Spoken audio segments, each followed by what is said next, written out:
Welcome back. I'm Bob Kirkpatrick with today's sports. The difference between a 4-1 team and an 0-5 team was on full display at Lions Field Friday night as Moses Lake destroyed Sunnyside 56-6 in Columbia Basin Big 9 football action. The Grizzlies won the coin toss but elected to defer to the second half. Sunnyside would have been better served to receive the ball to start the game as the Chiefs' Brooks Milbrandt returned the opening kick 79 yards for a touchdown. The point-after attempt by Ren Riley was good, and Moses Lake led 7-0 less than 15 seconds into the contest.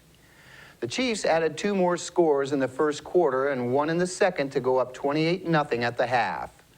With all facets of the game clicking and Moses Lake out to a comfortable 42-0 lead heading into the fourth quarter, Coach Todd Griffith was able to substitute liberally and give his bench players some game-time experience. The replacements didn't skip a beat as they hung 14 more points on the board to extend the score to 56-0 Chiefs. Sunnyside was able to post 6 points on Moses Lake in the waning moments of the game to avoid the shutout. It was a big win for the Chiefs in the scheme of things as it allowed Moses Lake to keep pace with Wenatchee for first place in the conference standings after the Panthers defeated Eisenhower 13-3 to put the Cadets a game back of both teams. Moses Lake heads to Yakima Friday for a showdown with Eisenhower. If the Chiefs win and Wenatchee beats Davis, the game between Moses Lake and the Panthers October 25th at Lions Field will be a battle for the Big 9 title. Quarterback Evan Brooks threw for 2 touchdowns and ran for another, and running back Dalton Ballantyne rushed for 2 scores and recovered a Viking fumble for a third, and the Ephrata Tigers rolled past Selah 42-0 on the road Friday.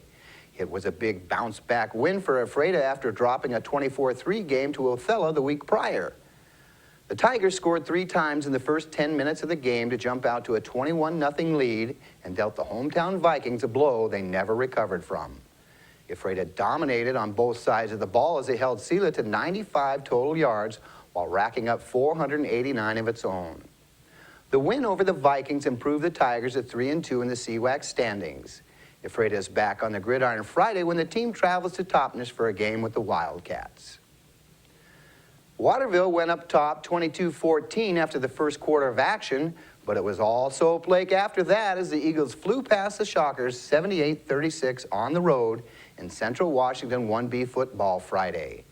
5 unanswered scores by Soap Lake over the second and third quarters was the undoing for Waterville. Joe Cutchell led the offensive attack for the Eagles, throwing for 306 yards and 6 touchdowns. Nick Capallo was on the receiving end of 3 of the scores. He finished with 5 catches for 109 yards. Neo Wells rushed for 140 yards on 9 carries and a score and had 1 reception for a 42-yard TD. Ruvim Turchuk toted the rock 7 times for 101 yards and 2 touchdowns. The Eagles, at 1-1 in the league standings, take to the road Friday to match up with the 2-0 Odessa Harrington Tigers. In other Columbia Basin football action, the Elmira Cooley Heartline Warriors dropped their game to the Indiette Tigers 56-20. Chelan turned back Quincy 14-7. Connell rolled over Warden 49-0. The Royal Knights shut out the Walook Warriors 41-0, and Othello dropped its game to Ellensburg 31-14. ACH hosts Wilbur Creston at 7 p.m. Friday. Quincy is at Tenasket. Warden travels to Columbia Burbank. Royal is at Connell. And Othello hits the road to take on Selah.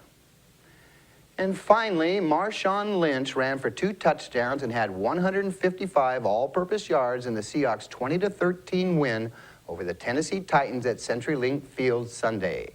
It was Seattle's 11th straight home victory.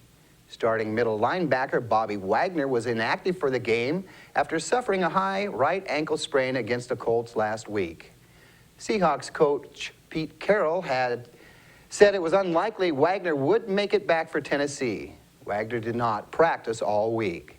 Seattle was also without starting tight end Zach Miller. Well, that's it for sports. We'll be right back after this.